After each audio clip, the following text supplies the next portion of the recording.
me the newsman, call me Doki Doki, call me the...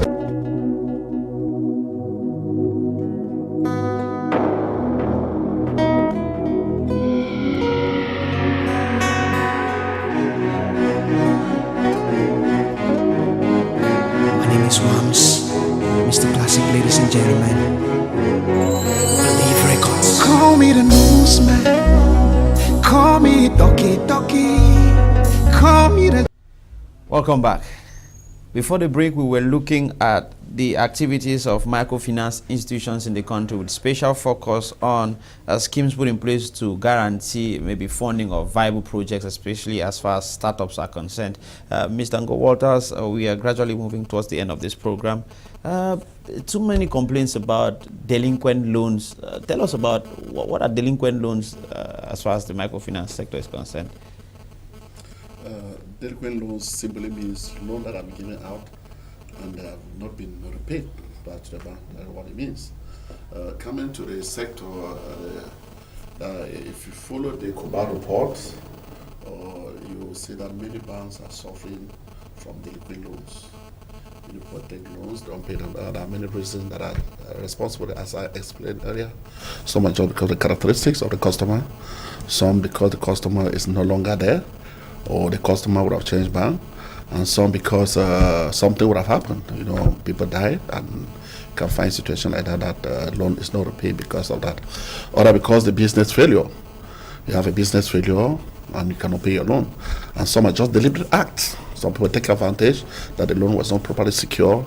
You stay away, or you change your account, you get your account come dormant, you don't know, come to the bank, and you find the bank taking you to court and things like that. And you know, the recovery procedure when the courts are concerned in Cameroon, it takes a very long period. And some clients are conscious of that and they like to play around that to keep the bank's money. So it's really a serious problem. We're living in times where we can wake up to the birth of another a microfinance institution, and then maybe years after it disappears. I'm sure you know stories of stories like that. What actually explains the proliferation, first of all, of these microfinance institutions? And is there no proper check by the powers that be to ensure that there is guarantee? If I want to save my money in this microfinance institution, I'm sure that I will not wake up tomorrow morning and I'll be told that it is no longer functioning. And most of the times when they stop functioning, there is no way the poor citizen on the street cannot get back. Most of the times doesn't get back the money saved in it. What explains first of all the proliferation of microfinance institutions, and what is the framework that is in place to ensure that they don't come and disappear like we know?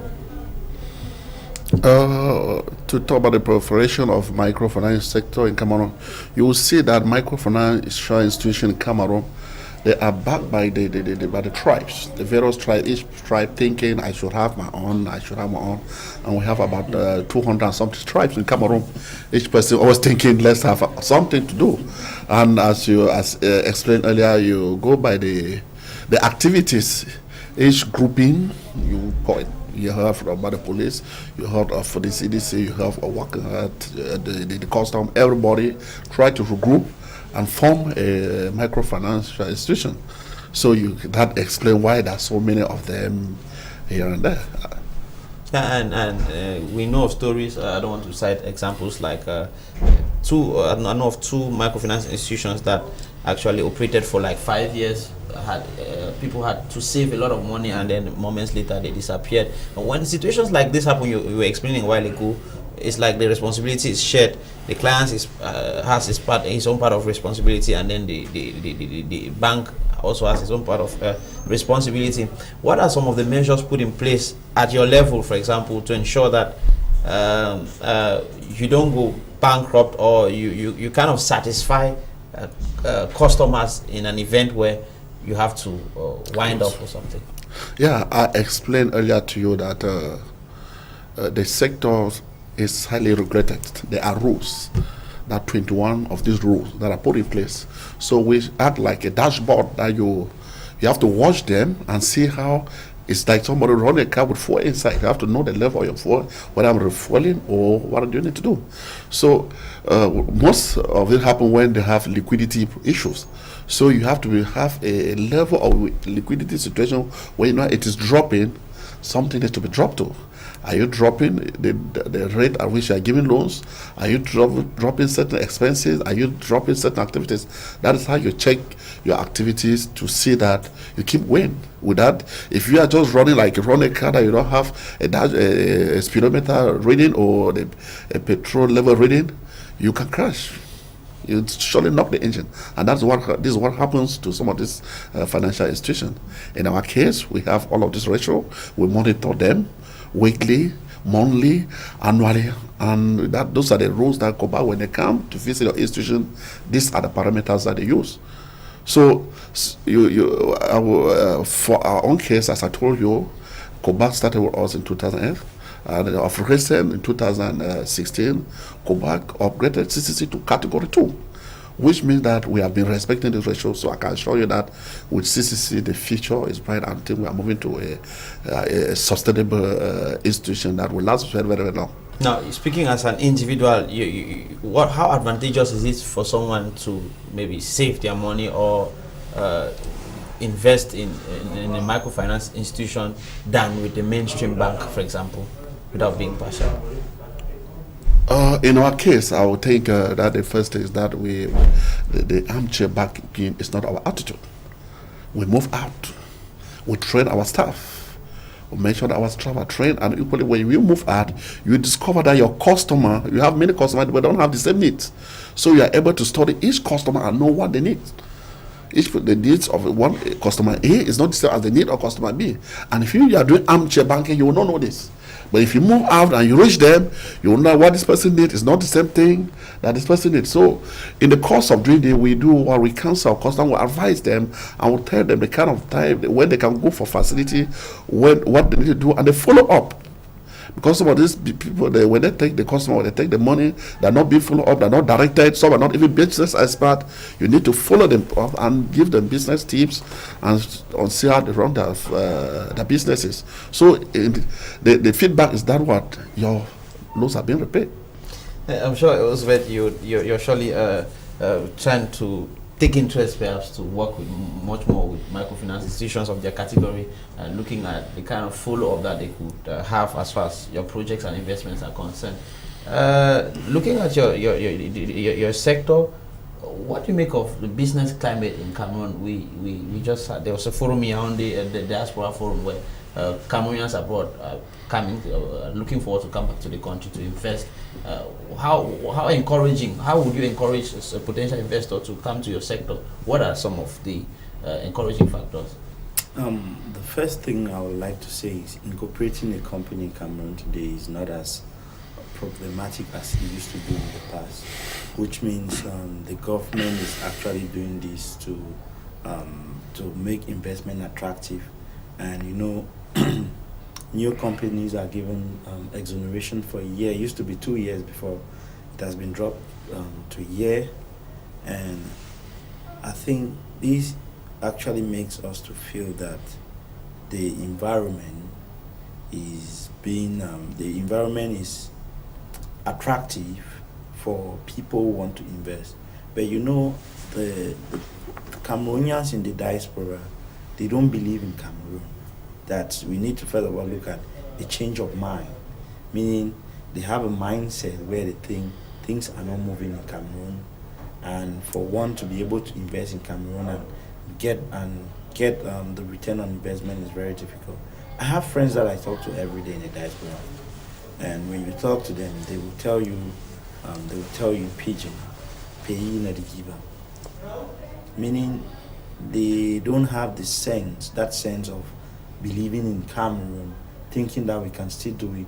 So if we are able to change, it's first of all a change of mindset. If we are able to change the minds of those who are in the diaspora to believe that you can actually invest in Cameroon and you make it in Cameroon. But then it's not just about changing your mindset. One would think that if they are saying that it's not moving here, it's because maybe the tax system, maybe there's no transparency in especially as far as operations, the public-private partnership as far as investment is concerned. Those are issues that I think most of them think that if they are regularized. I want to say an average business person that is successful in Cameroon will always tell you that the tax system, it's not favorable. But in every situation, you can make the best out of the worst situation. And for these people to be able to make it, it means there are other ways in which they have been able to manage their businesses by bringing the right tools, by bringing the right strategy, and having the right mindset, and they are succeeding. So if people, like, I believe it's an issue of mindset. We have many young entrepreneurs who have succeeded in Cameroon. I know a couple of them. You can say so. I know a couple of them. For instance, I started working in 2011 in Akma Media Group with Mr. Bonida Shaku. But look at where he is today. I tell people all the time, I believe in him so much. I admire him so much because he's an inspiration to most of us that were with him at the time and even up to date. We respect him because we could see how he was trying to get the best out of the worst situation. And Anglophone, for that matter, getting into an industry that was highly monopolized by Ivorians and some French corporations. So it's, for me, I still believe it's an issue of mindset. Looking at your sector, is the market share maybe 50% or more owned by expatriate companies or locals? Before, it used to be owned by expatriate, but for the past 3 years, there's actually a change.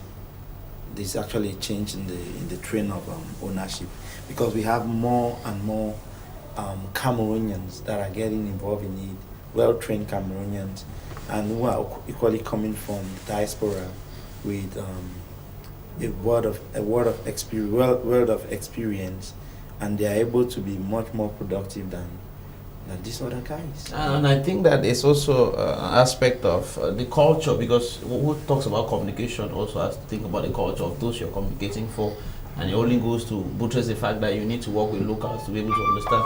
I'm sure that's why most of the messages that we see on billboards or communication messages also take into consideration local balance and all that. At Eternal, what measures have you put in place to ensure sustainability between now and say 2 years time? Where are we going to be seeing your company? Okay, we are still we are a young company, and the first thing we've done is we believe so much in the people. The people meaning the team that is actually working in the company. We have a team of young, smart, and very visionary persons with a lot of energy that can actually build the synergy that we need to be very sustainable in this sector. Because when you look at it, I said there's a change in the trend. We are now going from the analog kind of communication to more of digitalized kind of communication, and that's where we are looking at building a competitive advantage over our competitors. When you look at what happens today in Africa or in Cameroon, every young person and even the old people of the other generation, they do have handheld devices with internet connections. How is that internet helpful to our sector? Those are the kind of things I keep asking myself. Because I can talk to you directly today, meaning I can actually sell a product to you directly. How do I get to do it? That's the big question. And we have the team, a pool of young people that can actually deliver this without you spending like you would have spent on offline activities. But also, you must know that only 40% of Cameroonians have access to internet and procure smartphones. It means that you have a market that you could invest in, especially the growing market in the hinterlands. Are there plans for that? This will equally depend on the type of goods and services that they are offering. For instance, for a banking product, I think geographical limitation is not an issue. But for certain products, maybe the guy in the rural area might not need it. So like I said, we do all of this based on research and the kind of market in which we find ourselves in. A mass market product will be marketed using mass market strategy, whereas products which are not mass market, they are premium products, will definitely look at geographical limitation. Mr. Ngo, as you continue to lead in your domain, I'm sure you have plans of expanding to maybe other parts of Cameroon, and maybe, who knows, out of Cameroon. Tell us about that, and perhaps you want to remind most of your stakeholders of the special offers that you have for them as we go close to back to school. Yeah, true. With respect to expansion, our intentions to go beyond the borders. For now, we cover about 50% of the regions in Cameroon. We think of going to the north. That's in the program. After that, we see how we can move beyond that, like any other aspiring or growing financial institution. With respect to our school fee loan, we've launched it already. And this time around, we have facilitated things for our customers that within 24 hours, they can apply and have their facilities. And we equally reduce the number of paperwork that used to take place so that customer can, within the shortest possible time, apply and have that facility. I think with that, we help many people that comes to bank and spend hours for financial facilities. Equally, with expansion, as you said, we're looking at the larger population. We're embracing a lot of technology, the e-banking that we're seeing, we're talking of. We envisage that in the next a couple of months, we're going to go live with our e-banking services, the ATM cards, which and that will permit users and non-users of our product to have access to our facilities. So I think in that direction, we are equally doing something great. And of course, if you're just joining us, you're on to 360 degrees. Just time for us to take the last 3 minutes of this program, talking to the GM of CCC PLC and a young CEO, but very, very vibrant in the person of Osbet Chiabi Nyongo. And of course, is there a specific domain study, looking at the curriculum of our universities? Is the curriculum tailored to actually ensure continuity as far as maybe graduates for people in your domain? Is it ensured? Firstly, the University of Boya has actually recognized that for the economy to grow, they need to train more entrepreneurs. But like I said, you can train them, but you can never give them training on smartness. There's no course in the university where you call it Smartness 101. Of recent, I did a master's program in UB, and we're actually obliged in validating a course in entrepreneurship, meaning the university has actually seen the need of training more entrepreneurs than it used to be in the past. And one of the requirements for graduation is entrepreneurship, which I thought I was much more intelligent in getting into a business venture. But with that course, I've been able to look at different ways in which I can build sustainability, like diversification into other sectors. Let's say if I'm very successful today, I may be thinking of where I could plow back the cash into different sectors, and it's going to have a multiplier effect in the economy, because as I'm doing the diversification, I'm going to be employing more people. More people will be dependent on the people that I've employed in terms of livelihood, and it's a whole chain. So that's the kind of mindset I'm looking at in terms of sustainability. Maybe future plans between now and say 5 years, where you're looking forward to see eternal?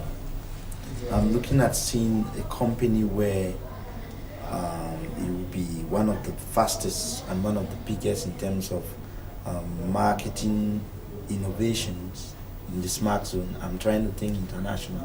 I don't want to limit myself in the Cameroonian market. There is enormous room for growth in the smart zone. Thank you very much, Chabi Osbe, for talking to My Julius pleasure, 60 sir. Degrees. Mr. Ngo Waters, one last words. Where do you see your establishment between now and, say, 5 years to come, and what are the prospects for the future?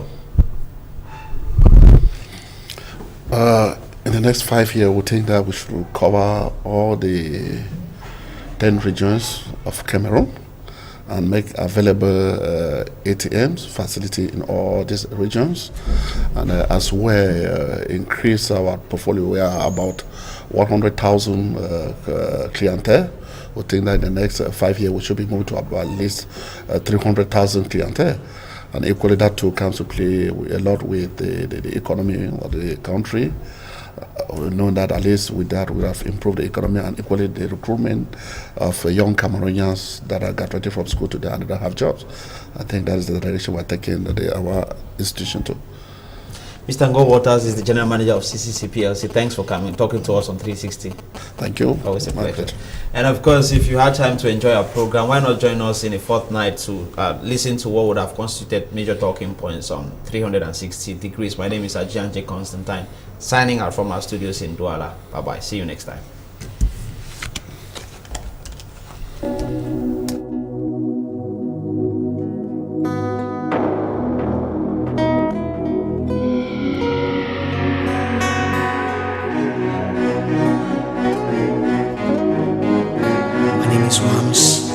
Mr. Classic, ladies and gentlemen. Believe Records. Call me the newsman. Call me Doki Doki. Call me the